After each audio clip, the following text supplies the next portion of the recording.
Muy buenos días. Quisiera darles la bienvenida, agradecerles por su presencia y creo que para todos es conocido que en el mes de octubre hay una gran convocatoria mundial en el país alrededor del tema urbano. Hábitat 3. En ese marco se han suscitado todos un conjunto de propuestas, ya están en nuestro conocimiento el primer documento. Se pretende en ese evento gestar una nueva agenda urbana y en ese marco Flaxo ha creído oportuno convocar a un conjunto de investigadores, actores sociales, ONGs, universidades que están comprometidas con el tema y nos está proponiendo realizar un Hábitat 3 alternativo, un conjunto de foros, de seminarios, de charlas, que va a ser un espacio paralelo, pero que confiamos que salga de ahí una serie de inquietudes que de pronto en la agenda oficial no estén. Dentro de este marco, creo que el Fernando se ha propuesto abrir este espacio y invitarnos a un conjunto de debates previos que comienzan hoy día. Y que comienzan hoy día con una pregunta tremendamente sugestiva. ¿La ciudad sujeto o objeto del Hábitat 3? Provoca un conjunto de inquietudes, de reflexiones, y yo solo recuerdo cuando estaba más o menos pensando sobre esto de mis clases de gramática elemental. Sujeto, la persona o cosa de quien se habla en la oración, pero tratándose de la Flaxo, desde la perspectiva filosófica, epistemológica, la relación objeto-sujeto es más compleja. Y dicen los entendidos que el sujeto es aquel que conoce, el que percibe una realidad, la procesa y la expresa, mientras que el objeto es ese espacio que pretende ser conocido. Esta relación sujeto-objeto nos llevaría a un gran debate, pero yo me atrevería simplemente a decir algo desde mi ejercicio ciudadano. La ciudad somos todas y todos. Por lo tanto, es un sujeto colectivo que nos abre un escenario supremamente complejo, cada vez más complejo, y sin lugar a dudas, lo primero que se me ocurre es que somos un territorio que nos pertenece, que es un gran escenario que nos exige cuidarlo y preservarlo, que somos moradores o somos actores, cohabitamos o convivimos, establecemos relaciones de convivencia y así van surgiendo un conjunto de preguntas, de interrogantes que nos llevan a una ciudad dinámica, activa, provocadora, sugerente de nuevas estéticas, de nuevas tecnologías, de innovaciones permanentes. Todo esto va a estar sobre el tapete porque me parece que hay en los derechos de la ciudad, Harvey habla de un desafío bien interesante, que es en la medida en que nosotros cambiemos, cambia la ciudad. Esto ha provocado que yo les traiga para compartir con ustedes en Esquel, donde trabajo, hemos hecho el Foro Permanente de Quito con un conjunto de 30 organizaciones más o menos, y cuando hiciéramos la propuesta, el lanzamiento de los sueños de este foro, alguien planteó, no alguien, varios actores ciudadanos plantearon sus sueños, y entre ellos me permito leerles 2 que 3. Soñamos con una ciudad de paz, mano a mano con la gente, para la gente, los animales y la naturaleza, que nos volvemos una gran casa de puertas, ventanas y brazos abiertos, donde nuevamente seamos vecinos y el tejido social tan disuelto en nuestros días vuelva a ser chocoto y carrizo de nuestra vida cotidiana. Otra ciudadana decía: sueño con que crezcamos sostenida y sustentablemente, sin rascacielos que nos inunden, ni conjuntos que nos encierren, lejos de la tierra y lejos de los otros, que los nuevos hogares quiteños no sean más producto de la especulación y el negociado inmobiliario. Alguna otra compañera planteaba que su sueño es un gobierno de cercanía, que conoce las condiciones de la gente, que define su acción con previsión, sentido de futuro y con la activa participación ciudadana. Un gobierno que no se evanezca, se esfume y sepa que su razón de ser es servir a la gente. Y así les podría dejar algunos cuantos sueños, pero vamos a aterrizar con 3 intervenciones que me honran profundamente presentarlas. La primera, vamos a escuchar a Julio Echeverría, politólogo. Brevemente nos cambiamos, a leer su currículum. Creo que todos lo conocemos, pero en fin, Universidad de Trento, Italia, ejerció la docencia en distintas universidades y centros académicos, Universidad Andina, Universidad Católica, la Flaxo, la UDLA, ha sido investigador en el Instituto Ítalo-Germánico y profesor visitante de la Universidad de Trento, múltiples publicaciones, investigaciones, y hoy es director del Instituto de la Ciudad del Distrito Metropolitano. Tenemos a Fernando Carrión, arquitecto de la Universidad Central del Ecuador, maestro en Desarrollo Urbano Regional por el Colegio de México, doctorado en Ciencias en la UBA, Argentina. Se ha desempeñado como director del Centro de Investigaciones Ciudad, director de Planificación del municipio de Quito, coordinador general de la Red Ciudades para América Latina, director de Flaxo, concejal del Distrito Metropolitano, entre otros cargos. Áreas de especialización: planificación, descentralización, desarrollo urbano, políticas urbanas, desarrollo local, centros históricos, vivienda, seguridad ciudadana, sociología del fútbol. En la actualidad se desempeña como académico del Departamento de Estudios Políticos de la Flaxo, Ecuador, presidente de la Organización Latinoamericana y del Caribe de Centros Históricos. Recientemente obtuvo el Premio Nacional de Ensayo Agustín Cueva, ha publicado más de 1000 editoriales periodísticos, 220 artículos académicos, 35 libros. Fue reconocido como uno de los 50 intelectuales más influyentes de Iberoamérica. Y por último, vamos a tener la presencia de Paco Moncayo Gallegos, general, además de sus estudios militares realizados en el país, Brasil y Estados Unidos. Obtuvo su licenciatura en el 83 y su doctorado en Ciencias Internacionales en el 85, en la especialidad de Economía e Integración. Es diplomado de Estado Mayor y titulado como profesor en la Academia de Guerra del Ejército. Ha desempeñado los más altos cargos de las Fuerzas Armadas y en el campo administrativo fue director del Centro de Reconversión Económica del Austro, CREA, y en 2 ocasiones alcalde metropolitano de Quito. En tal condición fue copresidente de la Organización Mundial de Ciudades y Gobiernos Locales Unidos por 2 periodos, copresidente de la Organización de Naciones Unidas para el Asesoramiento de los Gobiernos Locales, presidente del Centro Iberoamericano de Planificación Estratégica. Fue diputado nacional, asambleísta por la provincia de Pichincha, docente universitario, miembro correspondiente de la Academia Nacional de Historia y miembro de número de la Academia Nacional de Historia Militar.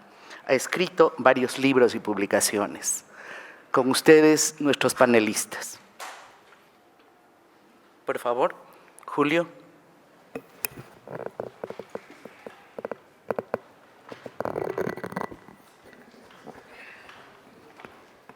Bien, gracias a Flaxo por la oportunidad de compartir este panel con personas tan importantes en el tratamiento de la temática que nos convoca, tanto en el área académica como en el área política.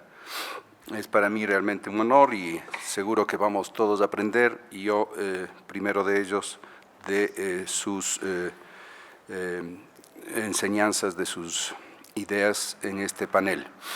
Quisiera en esta exposición introducir un enfoque conceptual institucional para comprender la situación e importancia del evento Hábitat 3 que se realizará próximamente en Quito.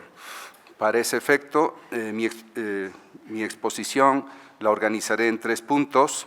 El primero, cómo llegamos a Quito en términos de temas y problemáticas de la agenda urbana.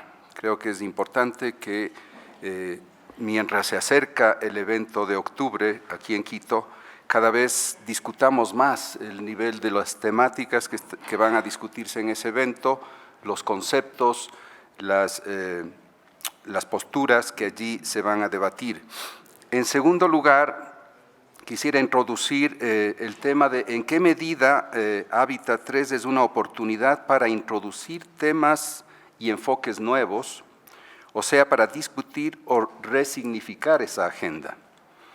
Y en tercer lugar, cuáles son los temas, los problemas de gobernanza que abre esta nueva coyuntura inaugurada por Hábitat 3. Entonces, alrededor de estos 3 temas voy a organizar mi exposición. En el primer tema, es importante, creo yo, que desarrollemos una visión histórico-evolutiva de los temas relevantes que se han discutido en Hábitat. Diríamos que la evolución temática de la Conferencia Hábitat de Naciones Unidas refleja el posicionamiento de problemáticas sociales específicas relacionadas con las agendas políticas predominantes en cada momento histórico. Como sabemos, son 2 las reuniones que se realizan cada 20 años, la de Vancouver en 1976, la de Estambul en 1996, y 20 años después, esto es en el 2006, la reunión que se dará aquí en Quito. En el primer evento, esto es en Vancouver 76, diríamos, el tema en sí mismo tiene una relevancia en cuanto la problemática urbana aparece ya como una problemática global. Esto es, se deja el ámbito de la localidad, de la discusión sobre lo urbano en la localidad, y se lo ve como un fenómeno global. Y este es un elemento que va a estar de manera permanente, podríamos decir, es una línea transversal evolutiva que vamos a encontrar en los 3 eventos. En ese momento, el tema de la vivienda y la urbanización entonces ocupan la agenda y lo ocupan desde esta perspectiva de la discusión global. La aglomeración urbana aparece como un nodo central para la promoción del desarrollo. Esta es otra idea fundamental. Las ciudades son motores del desarrollo y por lo tanto son grandes atractores y dinamizadores del crecimiento económico. La ciudad y el desarrollo industrial entonces aparecen como dimensiones de un mismo fenómeno. Se introduce en función de esta conexión entre industrialismo, diríamos, y ciudad, el tema de la sostenibilidad, ¿sí? Cómo las ciudades pueden volverse asentamientos humanos sostenibles en el contexto de esa dimensión de complejidad. Y creo que este es el elemento importante de la cumbre de Vancouver. Se apunta, por otro lado, a mitigar el fenómeno que en ese entonces, diríamos en el proceso inicial de urbanización, se presenta como el fenómeno más grave y significante, que es el de la migración campo-ciudad. Cómo mitigar los efectos de esa migración. En términos institucionales, diríamos, la temática tiene un asentamiento, una condición institucional incipiente, podríamos decir. Inicia como una fundación Hábitat vinculada al Programa de las Naciones Unidas para el Medio Ambiente, y después de la cumbre se convierte en el centro de las Naciones Unidas para los asentamientos humanos. Podríamos decir entonces que la agenda se centra en comprender las ciudades como instancias implicadas en el desarrollo económico. los servicios y la vivienda se convierten en los objetos con los cuales se puede acompañar el desarrollo urbano y este pasa a ser un capítulo importante del desarrollo nacional. Entonces tenemos industrialismo, urbanización, desarrollo concebido como dentro pues, de lo que se llamaría la economía nacional. La aglomeración urbana aparece como el motor del crecimiento y del desarrollo económico. Para la reunión de Estambul, esto es 20 años después, estas temáticas evolucionan hacia una mayor comprensión de las consecuencias no previstas del desarrollo económico, cuyas manifestaciones son más palpables en las ciudades. Podríamos decir entonces, hay una línea de evolución para comprender aquello que más tarde se hablará como las externalidades negativas del desarrollo urbano. Externalidades negativas que son la precarización habitacional, la ilegalidad de los asentamientos, la degradación de la vida urbana en las periferias y en las villas miseria. El objetivo para esa cumbre, la de Estambul, podría resumirse en la consigna vivienda adecuada para todos, esto es enfrentar la pobreza y urbanizar las áreas precarias que acompañan al desarrollo económico. Esto es, aparece entonces esta temática que ahora está tan consolidada, que es la de la inclusión y en ese entonces la legalización de villas miseria, de suburbios degradados, etcétera. La gestión adecuada de los asentamientos humanos constituye un requisito previo para el logro de los objetivos generales del desarrollo sostenible. Aparece entonces el problema de la gobernanza o el problema del gobierno de las ciudades. Emergen las ciudades entonces como nodos importantes de gobierno y aparece la necesidad del fortalecimiento del rol de las autoridades locales.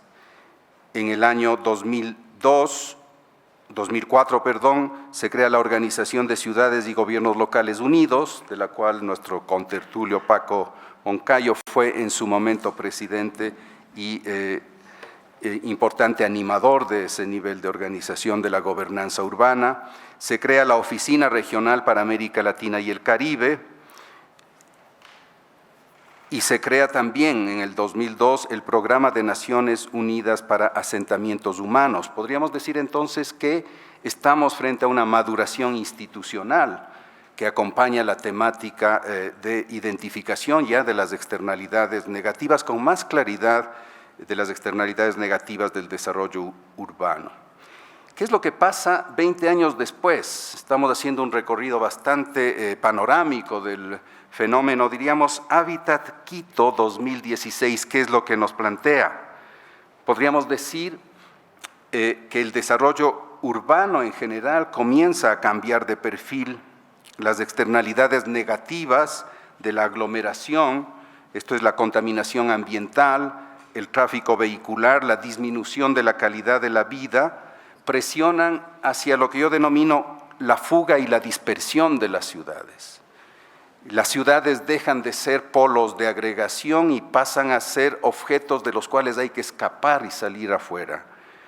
Este es el fenómeno de la dispersión urbana. Si antes la lógica de la aglomeración tendía hacia el despoblamiento rural, ahora la mancha urbana se dispersa hacia el campo, ocupando tierras fértiles de vocación agrícola.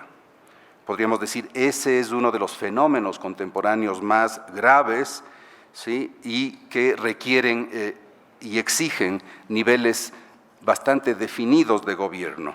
La problemática de la sostenibilidad entonces se vuelve más aguda, los efectos del cambio climático se vuelven patentes, el desafío se convierte en cómo rescatar y combinar los elementos positivos de la aglomeración con la nueva lógica de la dispersión urbana. Vamos a ver que esa es la dinámica, esa es la discusión fundamental en la actualidad. Cómo enfrentar la dispersión recuperando las virtudes de la aglomeración, ¿sí? Y conectando de manera más racional esas centralidades que se constituyen de la lógica dispersa del desarrollo urbano. La movilidad entonces asume una importancia central, lo cual pone serios desafíos a la gobernanza urbana. El concepto de sostenibilidad, entonces, que ya lo vimos aparecer de manera germinal en las cumbres anteriores, ahora aparece como un tema fundamental, central, se consolida, diríamos, como un referente de la agenda urbana. Y es sostenibilidad ambiental en cuanto a reducción de la huella urbana, esto es controlar la dispersión, es sostenibilidad social en cuanto se apunta a ciudades que sean inclusivas, es sostenibilidad económica en cuanto se apunta a ciudades que sean competitivas, esto es que logren generar economías de crecimiento, pero que al mismo tiempo sean economías equitativas, esto es que logren redistribuir la riqueza y que sean también economías sostenibles, esto es que puedan introducirse en el cambio energético que exige el momento actual. En Hábitat 3 aparece también otro concepto que es el concepto de resiliencia. Si bien no aparece de manera explícita, se lo puede encontrar como un concepto derivado del de sostenibilidad y que hace referencia a la capacidad reactiva frente a las catástrofes naturales. Un dato importante a resaltar y que está entrando últimamente en la discusión es la coincidencia que se da en el 2016 en que la Agenda Urbana de Quito es aprobada o va a ser aprobada en manera casi conjunta con la aprobación de los Objetivos de Desarrollo Sostenible, esto es los ODS, lo que puede hacer de esa agenda un instrumento más pragmático, ¿sí? Porque los objetivos de desarrollo sostenible identifican ya indicadores, esto es, permiten construir metas para lograr la sostenibilidad que se declara. Esto es, la Agenda de Quito puede, gracias a esta conexión, volverse menos retórica y más pragmática. Esto es, pueden de ahí derivar indicaciones de política mucho más precisas. En el segundo punto que quería tratar está el tema de cuáles son los enfoques y los temas que podrían ser planteados para la agenda urbana. Diríamos que la realización de Hábitat 3 debe ser vista o es vista como una oportunidad para resignificar la agenda global o para traducir sus alcances en las realidades locales específicas. En el caso de Quito, esa traducción se da por la adopción de estos dos conceptos centrales que animan la agenda. Esto es el concepto de sostenibilidad y el concepto de resiliencia. Ambos conceptos aparecen adecuados para enfrentar la complejidad del actual desarrollo urbano de la ciudad, a condición de que operemos sobre esos conceptos una lectura crítica o una orientación crítica. La pregunta entonces que debemos hacernos es: ¿cuál es la carga semántica y la fuerza vinculante de esos conceptos? ¿En qué medida esos conceptos pueden dejar la retórica y pasar a convertirse en elementos o instrumentos efectivos para la concreción de políticas de intervenciones y de acciones? ¿Cuál es la carga semántica entonces y cuál es la fuerza vinculante de estos conceptos?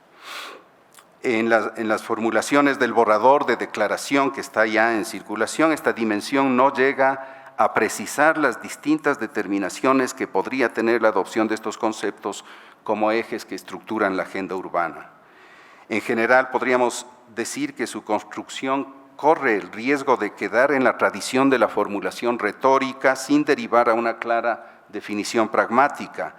Si bien, como ya indicamos, la vinculación de estos conceptos con la formulación de los ODS es una posibilidad que le dota de una cierta factibilidad.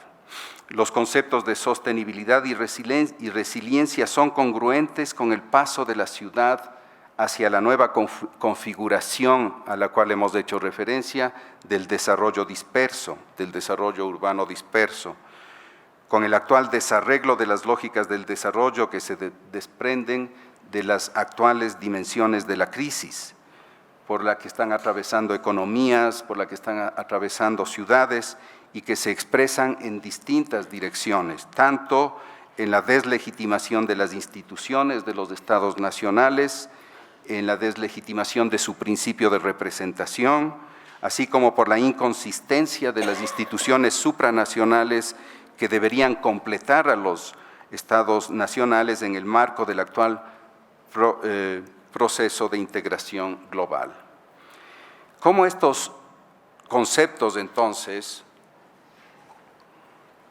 pueden ser recuperados, apropiados, resignificados por las ciudades y en general por las sociedades civiles, por los ciudadanos, reconociéndolos a estos, a los gobiernos locales, a las sociedades civiles, como los principales actores del desarrollo urbano? Consideramos que es necesario entonces recuperar o desarrollar, si es que esto no está presente, la dimensión proactiva de estos conceptos, o sea, su dimensión estratégica. En la formulación oficial estos aparecen como dispositivos dispuestos para enfrentar los fenómenos o los efectos de los fenómenos más que las causas o las determinaciones de esos fenómenos. Los efectos del cambio climático, las condiciones de exclusión social y económica, el deterioro ambiental y social generado por la depredación de los recursos naturales, la contaminación, etcétera. Es una agenda entonces dispuesta para enfrentar los efectos, pero no discute suficientemente cuáles son las determinaciones causales de esos efectos.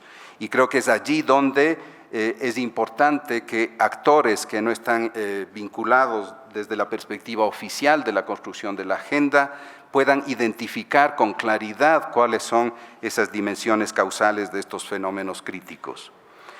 Entonces, considero que es la oportunidad para discutir e identificar con más precisión esas dimensiones causales y creo que esa es la agenda, si es que podemos hablar de una agenda alternativa, si es que podemos hablar de una agenda complementaria a la agenda oficial.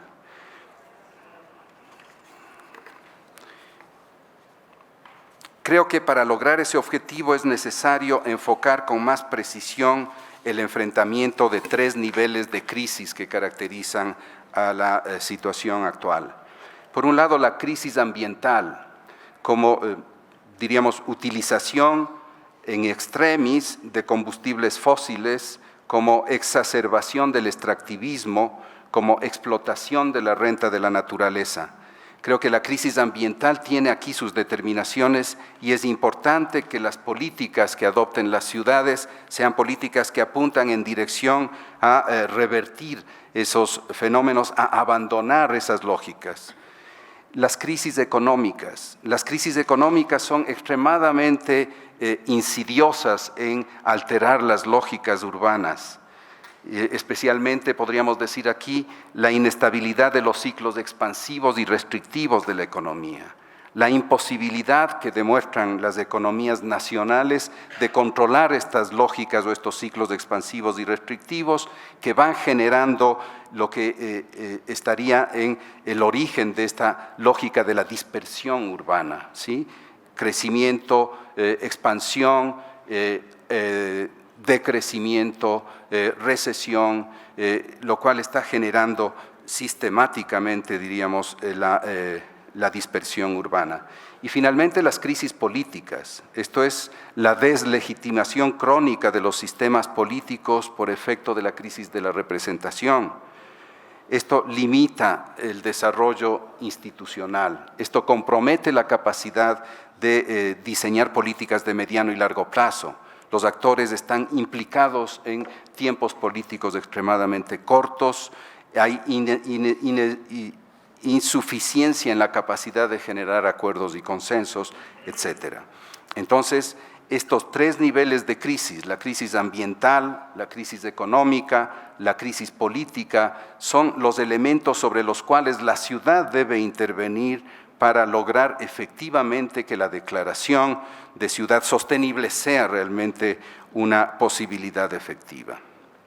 Entonces, un adecuado enfrentamiento a este tipo de crisis deriva hacia el diseño de políticas e intervenciones que ahora me permito ponerles en lista de la siguiente forma. Por supuesto, no son todas, pero creo que son aquellas que podrían acumular consensos y acuerdos. Primero, el tema de la lógica del desarrollo disperso obliga a mejorar los instrumentos de regulación del uso del suelo para reducir su impacto caótico en el ambiente, para disminuir la vulnerabilidad e inseguridad alimentaria de las ciudades al afectar las tierras de vocación agraria. Creo que este se convierte en un tema de agenda fundamental. Un segundo tema tiene que ver con la complejidad en general del desarrollo urbano a partir de la dispersión. Y aquí me remito a la formulación de Luhmann, quien nos dice que la complejidad se reduce con mayor complejidad. Y cuando hacemos referencia a mayor complejidad, estamos haciendo referencia a una complejidad reflexiva.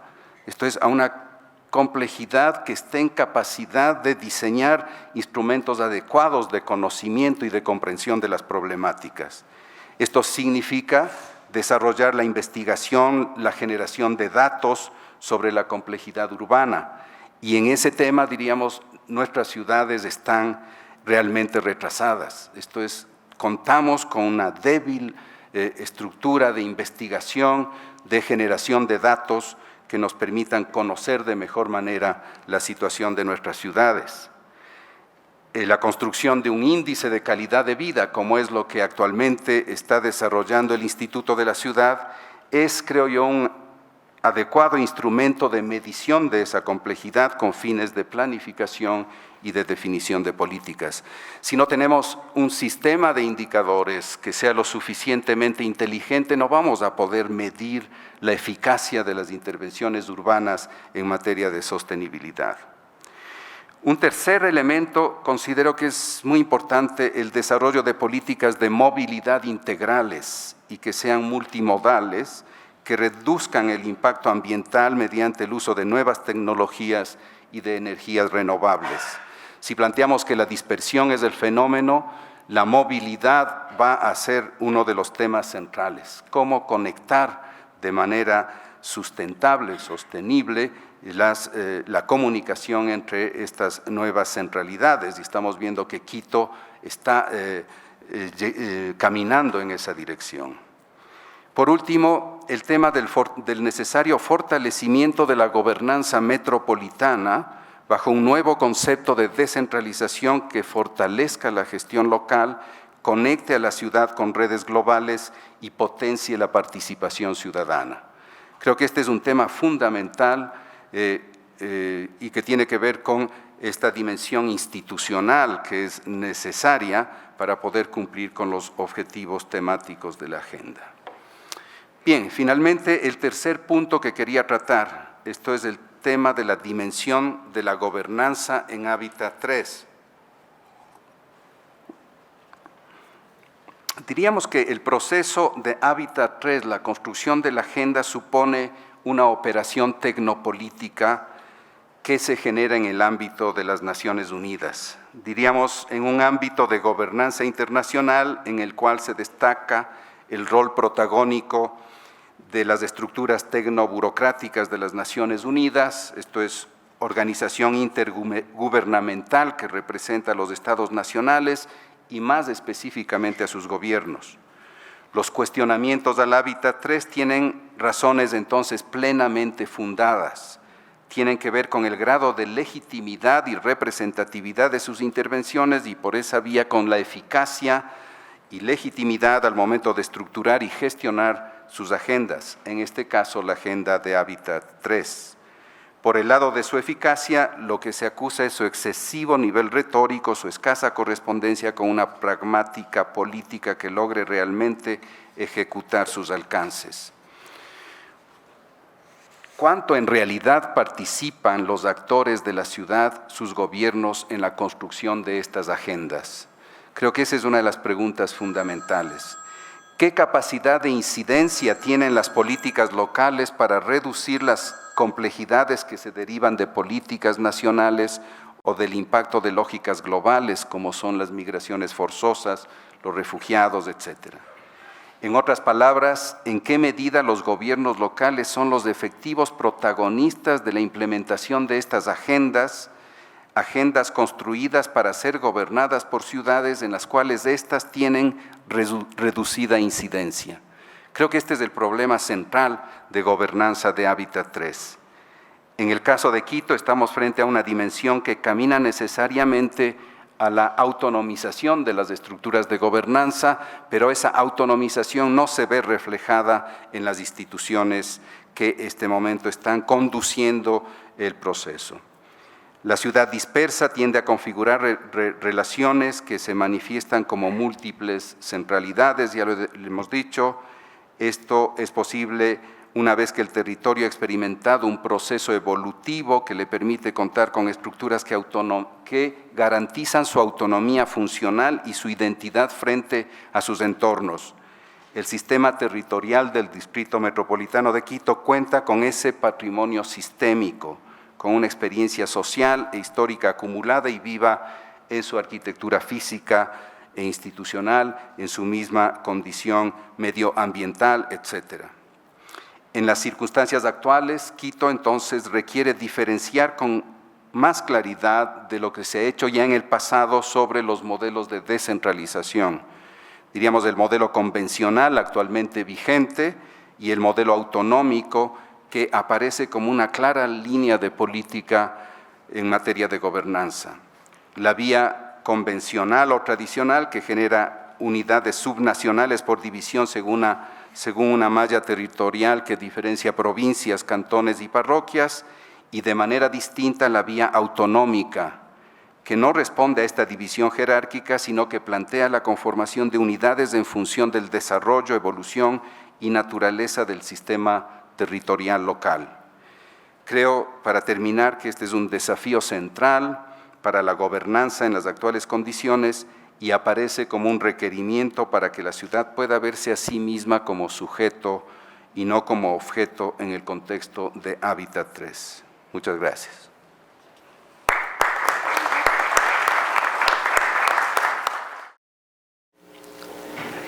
El CGLU está comprometido con los temas que ustedes ven en la pantalla: democracia y autonomía local, los principios de descentralización democrática y subsidiariedad, de lo que hemos hablado tanto y muchas veces con muy poco eco. Gobiernos locales participativos, centrados en el ciudadano, altos niveles éticos de los servicios públicos, eficacia, eficiencia, transparencia. Y créanme, todo esto es mucho más fácil, es mucho más realizable en los gobiernos locales. Cuando hablamos de participación ciudadana, nosotros aquí en Quito hemos realizado lo que es participación ciudadana: presupuestos participativos que nacen en los barrios, presupuestos con enfoque de género.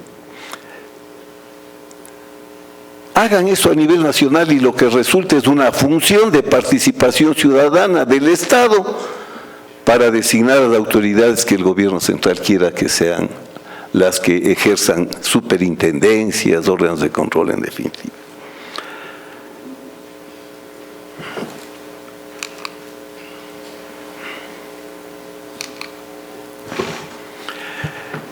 La misión del CGLU es ser la voz unida y representar mundialmente a los gobiernos locales, autónomos, democráticos, promoviendo sus valores, objetivos, intereses, a través de la cooperación entre los gobiernos locales y ante la vasta comunidad internacional.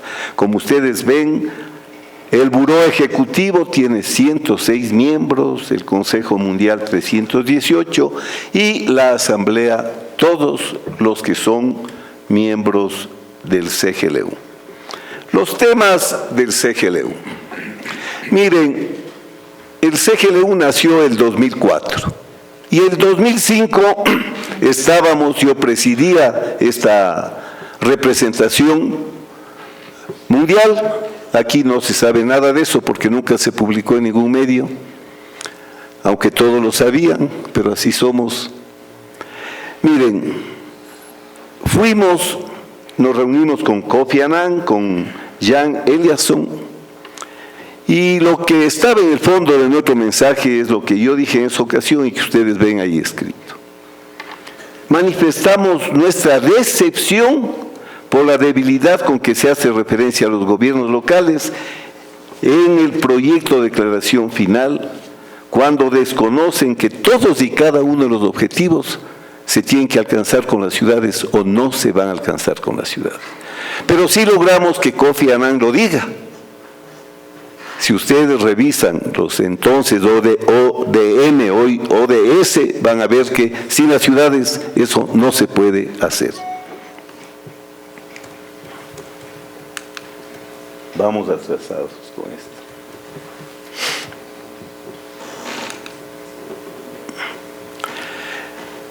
Hicimos una campaña a nivel global, a nivel del mundo, para todas las ciudades y firmamos un compromiso, todas las ciudades, y le enviamos a las Naciones Unidas, que en resumen decían esto: reafirmar el apoyo de los gobiernos locales a la consecución del desarrollo de los objetivos del milenio, sin un cambio radical en las formas de financiar a los gobiernos locales, el mundo enfrentará crisis sociales y ecológicas de gran magnitud. Planteábamos entonces que al menos el 20% del total de la inversión pública en desarrollo debería ser destinado a los gobiernos locales. Eso está otra vez puesto, ya van a ver, en los temas que va a tratar el CGLU en esta ocasión de Hábitat 3. El otro tema central de la actividad que realizamos y sigue realizando el CGLU es el tema del cambio climático. Estos son los grandes temas que tienen que volverse a tratar ahora. ¿Y cuál es la participación de los gobiernos? Del mismo modo. ¿No son acaso las ciudades las que más a la atmósfera los gases de efecto invernadero? ¿No son las ciudades las que más generan la polución en los desechos líquidos, en los desechos sólidos? Si no se toma en cuenta las ciudades en temas como estos, es muy difícil que se tenga éxito al momento de evaluar los logros que se puedan alcanzar, y las agendas van a seguir quedando en letra muerta. Miren, ahora que está el mundo conturbado por la violencia, el CGLU participó y logró ahí, en ese cuadro que ustedes ven, sentar a alcaldes palestinos con alcaldes judíos, porque las ciudades no se hacen las guerras, porque las ciudades no hablan de geopolítica en el sentido de conflictividad y de confrontación. La diplomacia de ciudades, que es realmente una frase repudiada por los gobiernos nacionales. ¿Cómo pueden hacer diplomacia las ciudades? Es un tema de soberanía nacional. Pues acuérdense ustedes cuánto avanzó este proyecto de el diálogo de culturas, que nació precisamente en Barcelona y que nació también con el que ahora está al frente de Hábitat.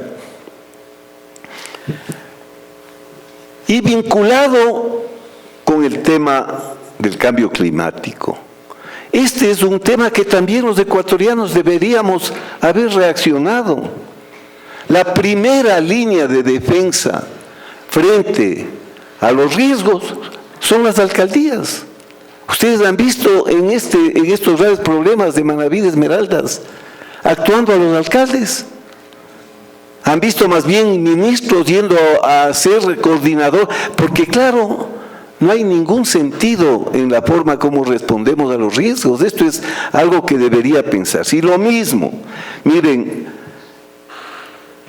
desde que se declaró el diseño para la gestión de riesgos, se ha insistido en la necesidad de que se enfoque a los gobiernos locales la respuesta. Aquí tenemos urbanistas, arquitectos, y saben lo que puede pasar en una ciudad si es que no es adecuadamente gestionada en la prevención, que es lo más importante. Ban Ki-moon, el 2009, cuando se habló de establecer una alianza de gobiernos locales, esto va atrasado. decía: hago un llamado a la necesidad de que los líderes mundiales aborden el cambio climático y reduzcan el riesgo de los desastres, y para que los líderes mundiales incluyan a los alcaldes y a los dirigentes comunitarios. Si no hay sociedad civil, si no hay gobierno local, el riesgo en el que están las personas es grande. ¿Cómo se ha manejado esta crisis última? Debería llamarnos a repensar estos temas. Ahora sí hablemos de cuál es la posición de ahora del CGLU. Han desarrollado una serie de actividades muy importantes. Me parece interesantísima esta Listen to Cities del 12 de mayo, campaña para solicitar a la comunidad internacional que se escuche a la ciudad. Vamos a tener a habitar y hay que hacer una campaña para que se escuche a las ciudades y a los territorios en la definición de la nueva agenda urbana que será adoptada en Habitat. Se llevó ya a cabo también el Buró Ejecutivo del 25 al 27 de mayo para acordar los temas, ya los vamos a ver, que plantea el CGLU para esta agenda. Se hizo audiencias Habitat 3 de Nueva York para escuchar a los representantes de los gobiernos locales y se va a volver a tratar del 12 al 15 de octubre en Bogotá estos asuntos para llegar a Habitat 3 con ideas absolutamente claras y posiciones de la misma naturaleza. ¿Cuáles son las principales recomendaciones de los gobiernos locales y regionales hacia Habitat 3? Primero, esto está desarrollado, ustedes pueden entrar a la red y pueden ver el desarrollo de estas ideas. Primero, el contexto. ¿Dónde se encuentran las ciudades? Si son o no las ciudades los gobiernos más cercanos a la gente. Si no son los espacios de gobernabilidad en los que se puede hacer mejor la participación ciudadana. Si son o no los gobiernos locales los que mejor pueden propiciar la participación ciudadana, rendir cuentas, lograr el aporte de los ciudadanos para las políticas públicas. Después, recordar el espíritu de Habitat 2. Porque entonces se dijo que las ciudades eran indispensables, que eran imprescindibles para poder llevar una agenda urbana para la humanidad. Recordar ese espíritu.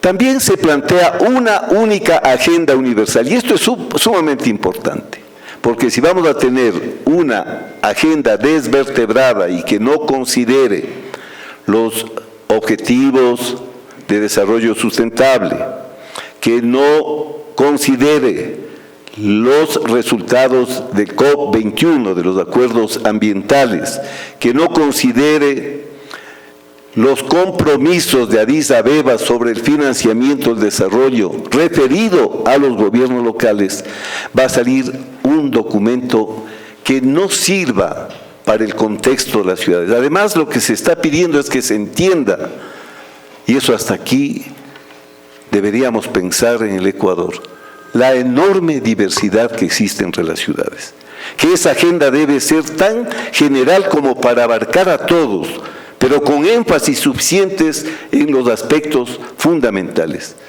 Y uno de los énfasis más importantes, no se olviden, es cómo financiar a los gobiernos locales. Esto se relaciona con garantizar los vínculos con la Agenda del 2030, establecen ciertos pilares fundamentales que van a exigir para la agenda urbana, enseguida voy a referirme, y un lugar en la mesa global. Esto es fundamental. ¿Qué papel tienen los gobiernos locales en la estructura de las Naciones Unidas?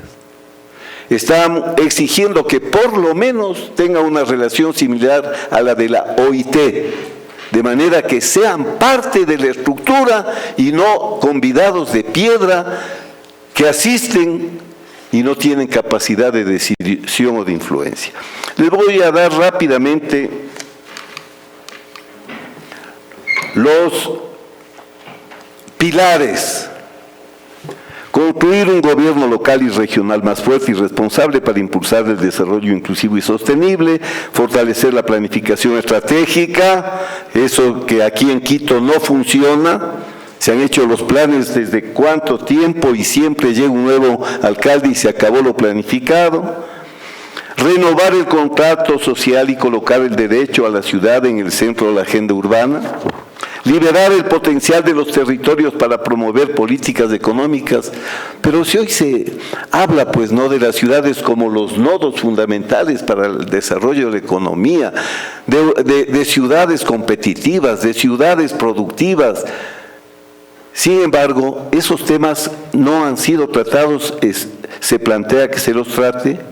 Reconsiderar los temas de financiación, se habla del 20%. Miren, en este momento les han rebajado el 40% los presupuestos de todos los gobiernos autónomos, 40%.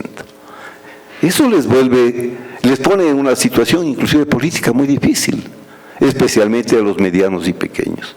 Capacitar a los gobiernos locales y regionales en los procesos de gestión de riesgo y crisis, y promover el espíritu de solidaridad en la cooperación horizontal. Las iniciativas concretas. Plantea el CGLU que se designe una década concreta de urbanización sostenible. Que consten los gobiernos locales como socios de pleno derecho de los gobiernos centrales en la agenda urbana. Que la vinculación con las Naciones Unidas se articule como ya habíamos explicado. Que la agenda post-Habitat 3 considere las iniciativas que ya existen en las agendas del 2030, ambiental, de financiamiento del desarrollo, el programa de Sendai sobre la gestión de riesgos, para implementarlos a nivel local. Y el establecimiento de un procedimiento de control inclusivo y participativo. Esto es muy importante. Miren, en el CGLU, y me honro en decir, Quito fue la primera ciudad en presentar el logro de los objetivos del milenio, el informe del logro de los objetivos del milenio. Las ciudades presentaron el logro de los objetivos del milenio y realmente con magníficos resultados. Y el establecimiento de coaliciones locales, nacionales, regionales. En esto habíamos avanzado mucho en el Ecuador. Pero yo les pregunto, ¿qué es de la AME?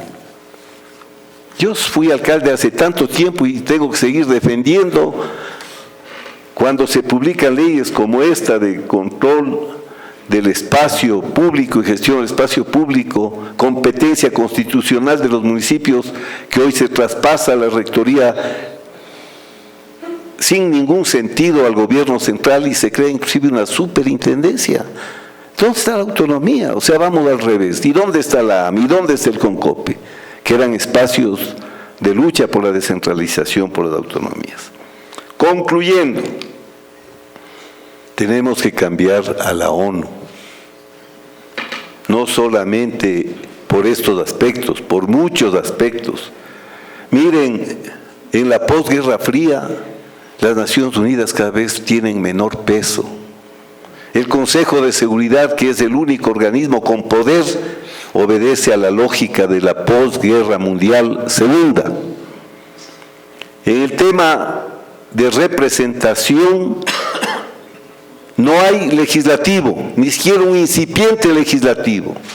La Asamblea General hace declaraciones supremamente importantes en todos los aspectos. En la práctica, ninguno o muy pocos de esos aspectos se los aplica. En conclusión, en esta ocasión en Quito, seguramente y en una nueva oportunidad, los gobiernos centrales se van a pronunciar sobre asuntos que quienes conocen son las autoridades locales. Bueno, ahí dirán que tienen el ministerio, en fin, pero ¿quiénes están en el cada día? Los gobiernos centrales van a adoptar la nueva agenda urbana y la van a implementar ¿quiénes? Los gobiernos locales. Esto es lo peor. Únicamente los gobiernos nacionales poseen un asiento en la mesa final de negociaciones y es el tema que nos reúne en esta mañana y tarde. Y por supuesto, en esas condiciones, la agenda corre el riesgo de acabar siendo una mera declaración de buenas intenciones con un mínimo impacto real. Lo que en definitiva ya ha sucedido. Esta no es una visión pesimista de lo que va a pasar, sino que si hacemos lo mismo en las mismas condiciones, con los mismos actores, con los mismos sistemas, es de esperarse que los resultados vuelvan a ser los mismos. Muchas gracias.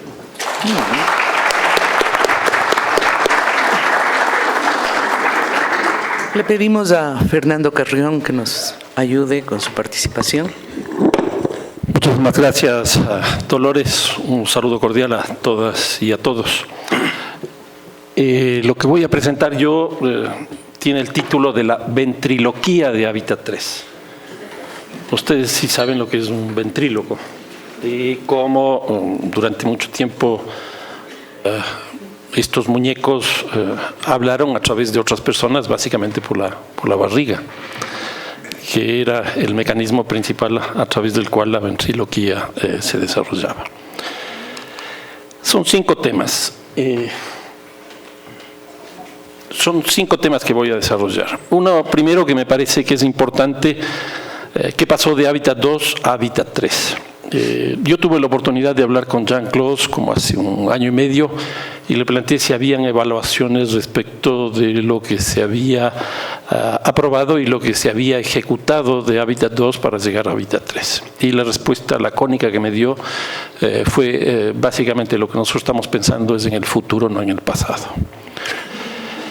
Y cuando uno hace una evaluación, y he tenido la suerte de participar en una evaluación de Hábitat 2 y Hábitat 3 que se está haciendo a nivel mundial, en América Latina se están haciendo 6 estudios de caso, uno de los cuales es del Ecuador, que es el que yo hago, y les quiero simplemente hacer un listado de lo que nos apareció ahí.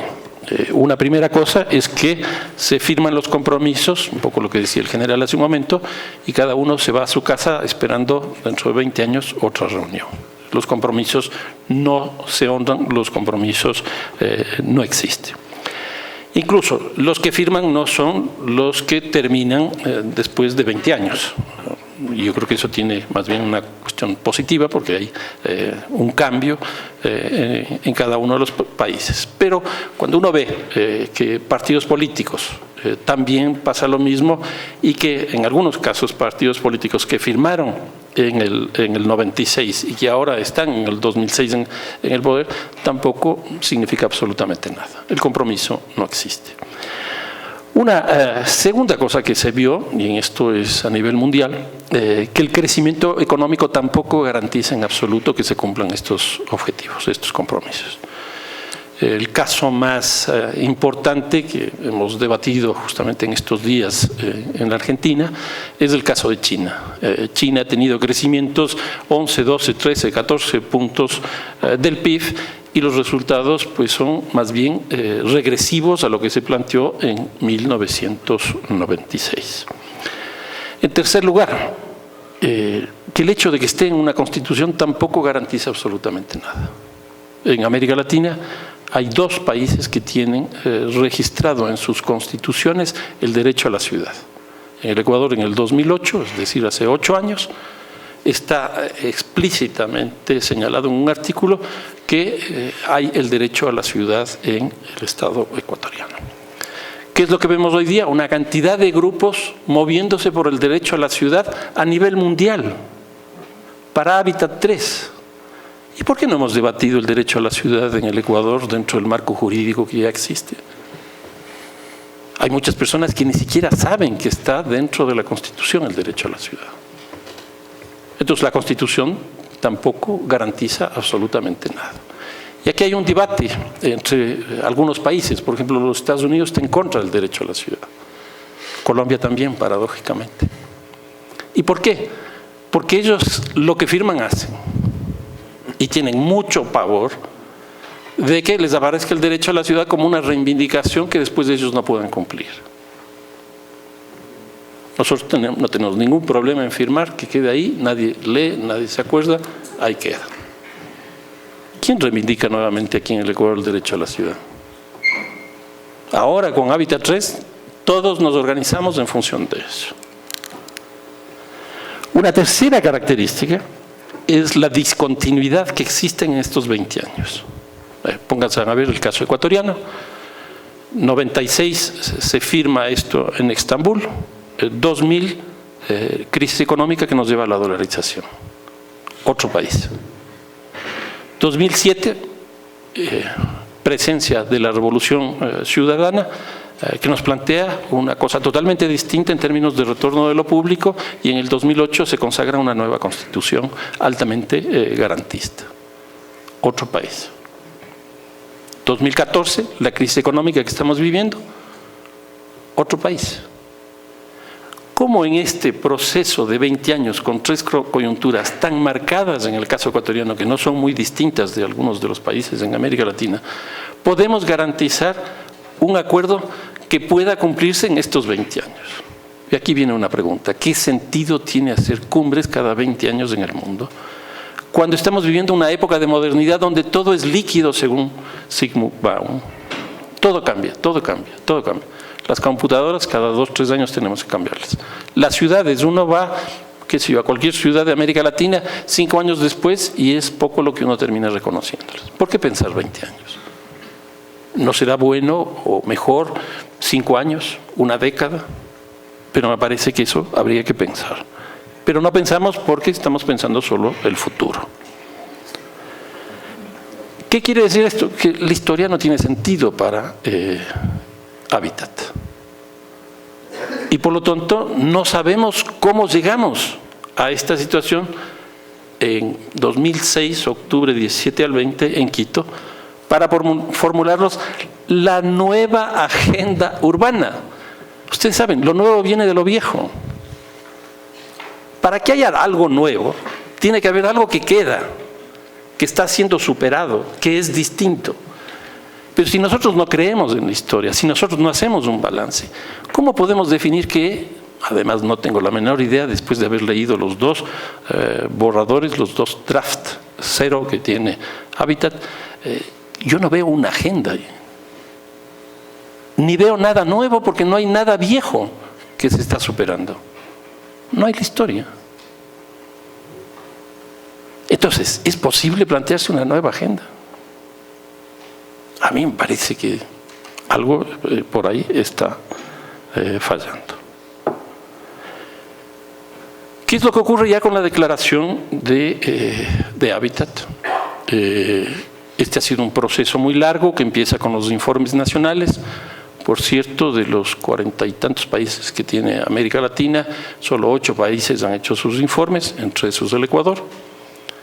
Entonces, se supone que la suma de los informes nacionales va a Hábitat en Río de Janeiro, que es Hábitat regional.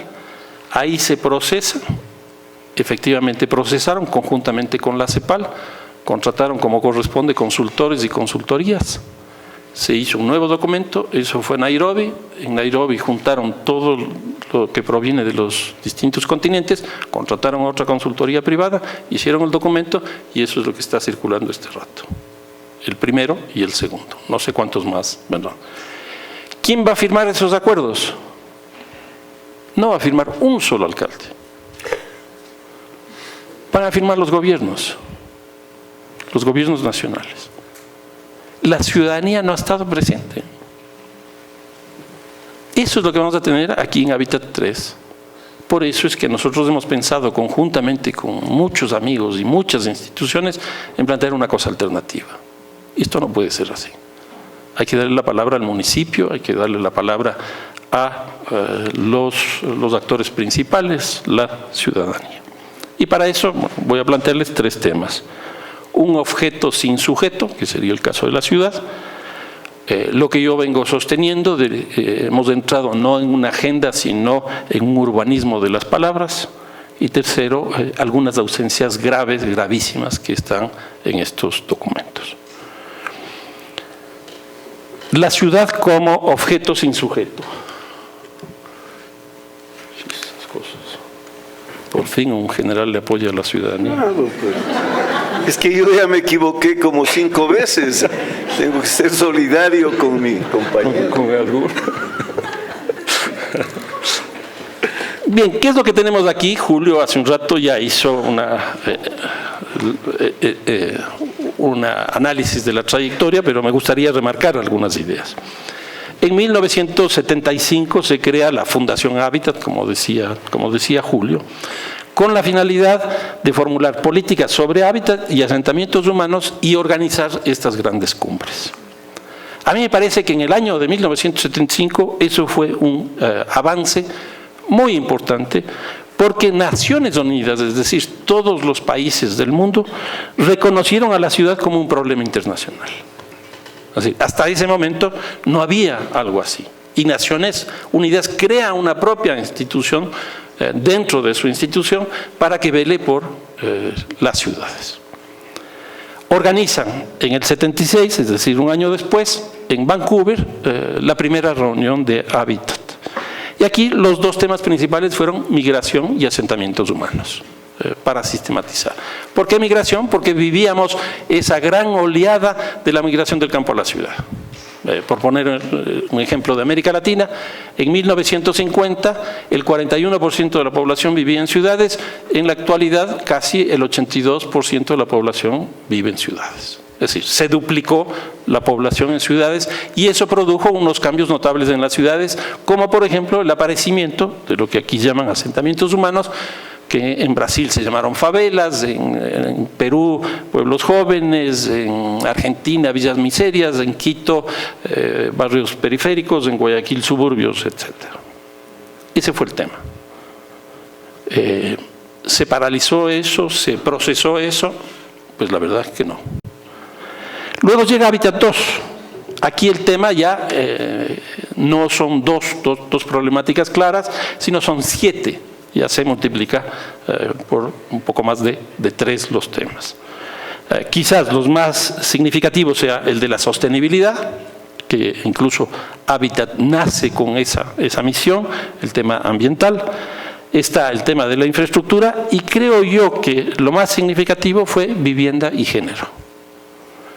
En el caso de vivienda, las tesis que primaron fueron básicamente las tesis del modelo chileno.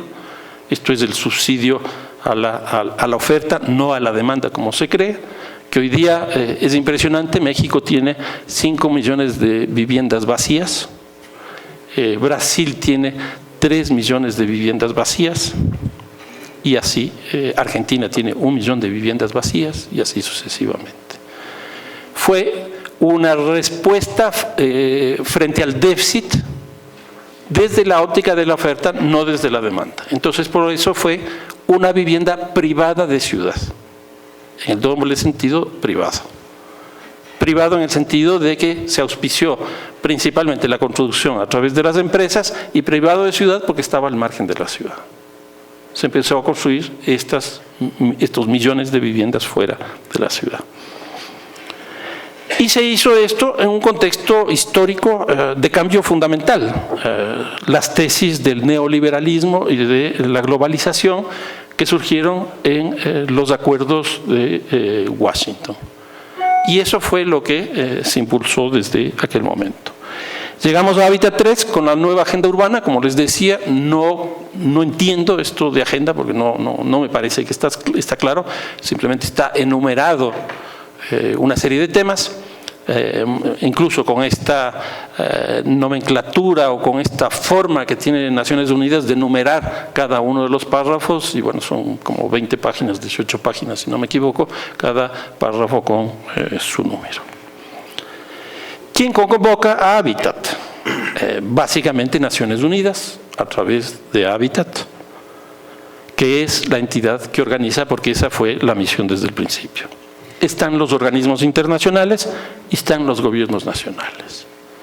Pues cuando uno ve esta lista, pues hay algunos que no se nos quedan por fuera.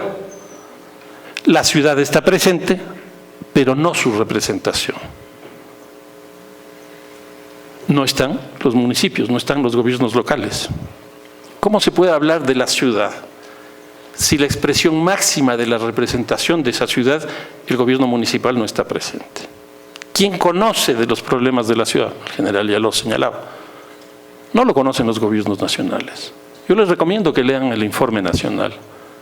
Por ejemplo, ahí no hay ninguna referencia a Hábitat 2, no hay ninguna referencia a los compromisos de Hábitat 2, sino las maravillas que se han hecho durante este tiempo, porque ni siquiera son 20 años la evaluación, sino estos últimos años. Y entonces no hay la representación política, pero tampoco está la ciudadanía. Y yo creo que ciudad sin ciudadanía no existe.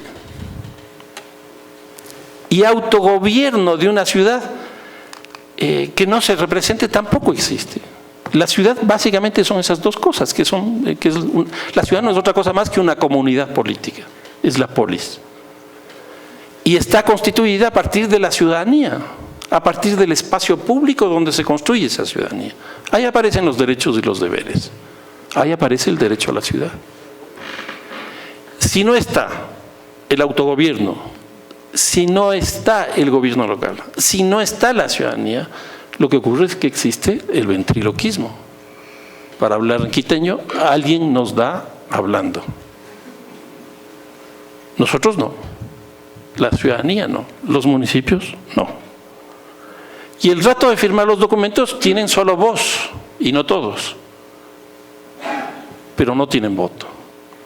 En otras palabras, ese es un compromiso de gobiernos nacionales respecto de lo que pueden pasar en las ciudades. La ciudad no se ha comprometido para nada, de tal manera que queda exenta de toda responsabilidad. De igual manera que el gobierno, pero al menos sin haber firmado. ¿Qué es lo que ha pasado en este último tiempo en los gobiernos locales en América Latina? He tenido la oportunidad de hacer una investigación justamente sobre eso. Para que ustedes vean, en 1985, solo 7 países de América Latina elegían autoridades locales. Y por autoridades locales me refiero a concejales y alcaldes. Desde el año 2000, toda América Latina elige autoridades y alcaldes y concejales. Eso es un proceso de un cambio que nosotros no nos damos cuenta de la magnitud que tiene, porque de alguna manera nosotros siempre hemos elegido estas dos dignidades. Pero en Colombia, en Perú, en Bolivia, Venezuela, México, es una cosa absolutamente nueva. ¿Qué significa eso? Que en América Latina el poder local es algo absolutamente nuevo. Nosotros damos por sentado que el poder local existe desde siempre, y no es así. El poder local en América Latina tiene entre 15 y 20 años, es decir, nada. Un poder local que prácticamente se constituye en este último tiempo, justamente entre Hábitat 2 y Hábitat 3. Y Hábitat, la Fundación Hábitat y Naciones Unidas no reconoce este proceso. Y lo paradójico, Hábitat impulsa la descentralización para fortalecer los municipios. El BID impulsa la descentralización para fortalecer los municipios. El Banco Mundial exactamente lo mismo, la CAF exactamente lo mismo. ¿Estos organismos se han descentralizado? Yo no conozco. De hecho, yo tengo una reunión hoy en la tarde con el representante del BID y le voy a decir exactamente esto porque me parece que es inaudito. O sea, nos dictan a nosotros las normas que ni siquiera ellos están absolutamente convencidos, por eso es lo que no producen esos cambios. Los municipios de aquella época para acá tienen más competencias, como dice, por ejemplo, Diego Lordelo de Melo en Brasil. Los municipios hoy día en América Latina pueden hacer absolutamente todo sin estar obligados a hacer absolutamente nada. Y es así. Empleo, trabajo, medio ambiente, educación, salud, todo pueden hacer. Cosa que no era antes posible. Y en segundo lugar, tienen muchísimo más recursos. Para que ustedes vean, en el año 96, hace 20 años, los gobiernos locales, llámese municipios y consejos provinciales, tenían un poco más del 4% del presupuesto general del Estado. Hoy día eso está en 5 y 6 veces más. O sea, tienen mucho más recursos, tienen mucho más competencias, son más democráticos y representan el poder local. Han generado nuevos liderazgos. La cantidad de mujeres que han llegado a las concejalías, a las alcaldías. Los pueblos y nacionalidades indígenas en una cantidad de municipios, consejos provinciales. Y cuando digo esto no me refiero solo al caso ecuatoriano, sino en general en América Latina. Los jóvenes, los ambientalistas. En otras palabras, creo yo que el municipio hoy día es totalmente distinto en el caso ecuatoriano de lo que era antes, y ni se diga en los que no elegían a las autoridades. El poder local en el Ecuador y en América Latina hoy existe, pero es muy joven. Por otro lado, ¿qué es lo que tenemos hoy día desde el 96 para acá? Tenemos que la ciudad concentra prácticamente toda la economía mundial. Prácticamente concentra toda la sociedad mundial. Y también las mayores expresiones culturales. Por eso es que Saskia Sassen, que le estamos invitando justamente que venga a Hábitat 3 Alternativo, ella sostiene que hoy día en el mundo hay 3 actores fundamentales que no se los puede dejar a un lado. El Estado en descomposición, en una debilidad muy fuerte, el mercado que ha ido teniendo un peso cada vez mayor y las ciudades. Hoy día las ciudades tienen protagonismo mundial. No solo el caso de CGLU que nos comentaba el general. Las redes de ciudades que existen sobre distintos temas a nivel mundial es impresionante. Y ahí están representadas. ¿Qué de eso se incorpora en Hábitat 3? Muy poco. Muy poco. Incluso yo diría, la tecnología, o lo que hoy día se llama la tecnopolítica, no ha considerado siquiera Hábitat 3. Qué sé yo, chats, debatir tal cosa, debatir la otra, recibir recomendaciones, los colectivos que hoy día se multiplican en todas nuestras ciudades, las redes sociales que existen, nada de eso está presente, nada de eso existe. Entonces, lo que está pasando, en otras palabras, es que Hábitat no reconoce esta realidad y creo yo, sin duda, que la siguiente, dentro de 20 años, que ojalá sea menos para poder estar, que lo organice el CGLU. Claro, pero tiene que organizar el CGLU. Claro. O lo que corresponda en los 20 años, porque además el nombre sí no me gusta, pero es así. Ese es el organismo de las ciudades y de los gobiernos locales, por eso es lo que tiene ese nombre. Entonces ellos tendrían que organizar y llamarle a la cooperación internacional, llamarle a las Naciones Unidas. Veamos algunas cosas del contenido, el urbanismo de las palabras. En la primera cumbre mundial, la del 76 en Vancouver, ahí penetró con una fuerza increíble y ninguno de los académicos, incluso de aquella época, discutieron estos conceptos. El concepto de hábitat y el concepto de asentamientos humanos. Estos dos conceptos hace 40 años puede que haya sido interesante su incorporación, a pesar de que el concepto de ciudad ya existía y el concepto de barrio ya existía. Pero estos conceptos son una especie de importación de las ciencias naturales, porque desde el principio Hábitat, una de sus misiones fue justamente la sustentabilidad, o bueno, en esa época no se hablaba en esos términos, pero el tema de la relación con la naturaleza y la sociedad. Desapareció el concepto de ciudad. Hábitat nos expropió el concepto de ciudad. ¿Qué es lo que tenemos hoy día? Ciudad segura, y van a escuchar a todos, ¿no? Incluso un exalcalde, un funcionario del municipio, yo, ciudad segura, ciudad inteligente, ciudad resiliente, ciudad humana, ciudad democrática, ciudad amigable, ciudad competitiva, ciudad innovadora, ciudad creativa, ciudad de conocimiento, ciudad emergente, ciudad equitativa, ciudad inclusiva, ciudad histórica, ciudad de oportunidades, ciudad sustentable. Tengo 48 de estas ciudades. ¿Qué significa con esto? Que hemos fracturado a la ciudad. Cuando la cumbre de Hábitat 2 en Estocolmo fue básicamente una cumbre de la vivienda, que ahí se hizo un giro bien interesante que ahora se está haciendo también con esto de que se planteó en esa época el derecho a la vivienda y lo que se hizo fue vivienda para todos. Si ustedes leen muy bien el documento del draft 0, ahí van a ver que es exactamente lo mismo, ciudad para todos, no derecho a la ciudad. Ese tipo de giros tienen que ir viendo dentro del documento.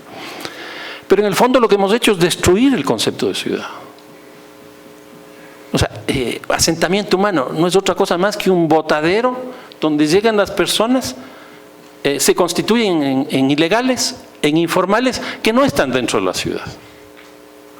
Yo creo que tenemos que entrar también en un debate de los conceptos a través de los cuales se formulan las políticas públicas, las políticas urbanas. No podemos considerar a esos habitantes como habitantes de segunda o que están en un asentamiento humano. Y David Harvey está planteando que no puede ser que el concepto se destroce de la manera, del concepto de ciudad se destroce de la manera que se está destrozando. Él no plantea en estos términos, sino en otros, y yo lo que he hecho es sumarme a esa situación. Y ustedes van a ver todos estos conceptos en todos los documentos. Una segunda cuestión, las ausencias que tiene el draft 0. Es increíble. No hay una referencia al mercado. Se da por hecho, me imagino. Pero no hay referencia al mercado. Y no hay referencia a la política. ¿No les parece terriblemente extraño? No hay capitales que invierten. No hay la financiarización que hoy día está tomando un peso brutal en las ciudades. No están los partidos políticos. No están los movimientos sociales, no están las redes sociales, no están las comunidades, no hay sociedad. ¿Son omisiones o son puntos de partida respecto de políticas sobre la ciudad? Claro, ¿cómo van a poder hablar de partidos políticos, de movimientos sociales, de redes cuando no están invitadas? Si ni el capital está invitado, entre paréntesis. Entre comillas y entre paréntesis. Por ejemplo, el caso de la ciudad inteligente.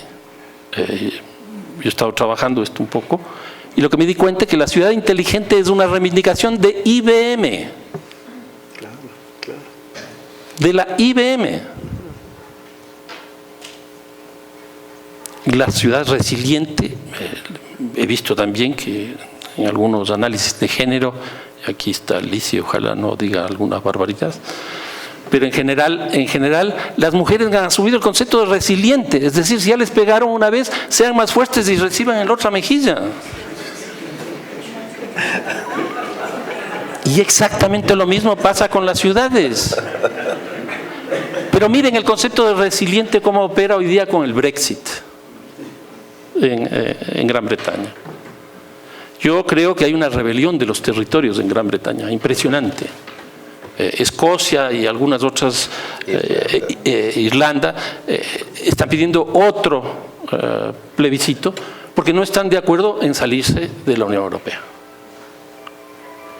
En la relación campo-ciudad, el campo quiere irse y la ciudad quiere quedarse. Y en tercer lugar, Londres quiere quedarse. Londres, para que ustedes vean, probablemente saben, está administrado por un mayor, un alcalde musulmán. Y él está a la cabeza impulsando la necesidad de que se quede dentro de la Unión Europea. Si la resiliencia solo ha sido asumida desde la perspectiva ambiental, es decir, hoy día es fantástico para tener ciudades resilientes en la costa ecuatoriana, en Manabí y Esmeraldas, en los términos que decía hace un momento el general, pues, ¿qué va a pasar con lo del Cotopaxi? Yo estuve hace 10 días en la Tacunga, realmente eso es preocupante. O sea, el capital que hay ahí, capital humano, capital físico, lo que se puede perder y ya no es un tema. En Ecuador ya no existe eso. Entonces lo que tenemos que hacer es preparar ciudades resilientes desde el gobierno nacional. No sé cómo vayan a hacer eso. Deberían ser los alcaldes, como ya se ha dicho. Entonces, ¿qué es lo que ocurre en el caso de América Latina? Si la economía, si el mercado no está presente, si lo público, la política no está presente, no se va a entender nunca lo que está pasando este rato en América Latina, donde el eje principal de su desarrollo urbano es una contradicción entre la ciudad neoliberal y este proceso de democratización que han vivido los gobiernos locales, que reivindican una presencia mayor de la ciudadanía y no del capital. Miren el debate que se ha producido aquí muy cerca en la Plaza Argentina. Bueno, yo recuerdo, el general también tuvo un proyecto de ese tipo, pero se sensibilizó frente a las demandas de la sociedad. Hoy día no. ¿Por qué? Son 131 millones de dólares que se están invirtiendo ahí. La empresa que va a construir es una empresa china que no tiene buen currículum frente al Banco Mundial y los organismos de crédito internacional por malas artes. Y es la misma empresa que compró el Hotel Quito a $620 el metro cuadrado de terreno. 620 dólares del metro cuadrado en el Hotel Quito. Puede hacer lo que quiera. O sea, no puede ser. Miren, una cosa adicional que no se ha dicho tampoco en el debate de la plaza esta. El proyecto que empezó y terminó la administración de Moncayo construyó el túnel Guayasamín. Ese proyecto costó en su época 2003. Bueno, 2003 costó exactamente igual que este famoso viaducto, intercambiador, etcétera. Si uno le pone eso a precios de hoy día, esos son 160, 170 millones de dólares. Más que estamos añadiendo, 130 más. ¿Qué es lo que tenemos? Tenemos 300 millones de dólares invertidos en un punto de la ciudad, cuando en muchas partes de la ciudad no hay inversión en agua potable, alcantarillado, energía eléctrica, transporte, No hay una visión de ciudad. Si se hace como creo que se debe hacer, no es el TV cable, sino el cable aéreo, de Tumbaco a Quito, y si se suma lo que se está invirtiendo en la Granados, que el uno costó 8,5 millones, 9 millones, y el que están construyendo ahora que vale 15 millones de dólares. Lo que significa la suma de todo eso es que la gente de Cumbayá y Tumbaco, para venir a Quito, va a mejorar su fluidez, básicamente a una inversión de 500 millones de dólares. Mi hermano vive ahí, así que supongo que él se beneficiará. Yo no, pero creo que uno tiene que tener una visión mínima de lo que es la ciudad. Yo creo que es muy importante eso. ¿Qué se está invirtiendo en el vínculo entre Los Chillos y Quito? Y yo creo que lo que ocurre es que Quito, bueno, ya me estoy saliendo, que Quito está reproduciendo la segregación urbana que tiene en la parte central, norte, centro y sur, está reproduciendo abajo. Claro. Exactamente igual. Y entonces, ¿para qué voy a invertir en Los Chillos? Si eso significaría igual invertir en el sur acá, ¿no? Pero bueno, me escapo. Entonces, ¿qué es lo que quiero decir? Que hay una contradicción. La contradicción principal de la urbanización hoy día en América Latina es esto de la ciudad neoliberal, la privatización de los servicios, la gentrificación, bueno, toda esa cosa. Y por otro lado, las demandas de la población. Porque hoy día tiene canales institucionales para eso. Y ahí hay una contradicción. Eso no reconoce Hábitat, porque no reconoce que existe el mercado y porque no reconoce que hay la política. Y termino. Yo creo que los municipios deben asumir directamente la organización de la cumbre, de la nueva cumbre de ciudades. Ya digo, el caso de CGLU. Y ahora con lo que hemos escuchado en la exposición, pues me reafirmo todavía más. Creo que la cooperación internacional tiene que revisar sus políticas. A mí me da la impresión que de esta cumbre, los únicos comprometidos sin firmar el draft 0, que ya llegará a ser en algún momento el documento oficial, los únicos que van a salir comprometidos son las organizaciones de cooperación internacional. Y en otras palabras, las ciudades van a quedar mucho más distantes de lo que ya estuvieron hasta ahora, porque hasta ahora básicamente dependían de los gobiernos nacionales y ahora van a depender de la cooperación internacional. Entonces dependerá lo que nos diga el Banco Mundial, qué es lo que tenemos que hacer, Hábitat lo que tenemos que hacer y así sucesivamente. Y quiero terminar contándoles que en esta evaluación que hemos hecho, prácticamente casi a nivel mundial, y por cierto, si les interesa, el lunes 18 vamos a tener una conferencia virtual donde la persona que coordinó esta investigación nos va a contar todo esto que yo le estoy diciendo, pues prácticamente sin números, pero esta persona sí con números. Y de la evaluación que se saca de Hábitat 2 a Hábitat 3, lo más interesante es el tema de género. Y fue una discusión interesante que tuvimos, porque no fueron los compromisos de los estados los que llevaron a que el desarrollo de las propuestas de las mujeres se lleven a cabo, sino fueron básica y exclusivamente las reivindicaciones de las organizaciones de mujeres. ¿Qué nos quiere decir esto? Que detrás de cada uno de los temas de la agenda tiene que haber actores sociales. Si nosotros queremos que las mujeres, las posiciones de género, el feminismo, etcétera, avance, tiene que haber actores sociales, mujeres. Si nosotros queremos que detrás de las políticas de vivienda, pues caminemos, tiene que haber movimientos de pobladores. En otras palabras, si no tenemos municipios y no tenemos ciudadanía, creo que Hábitat 3 va a ser una de las reuniones más. Muchísimas gracias.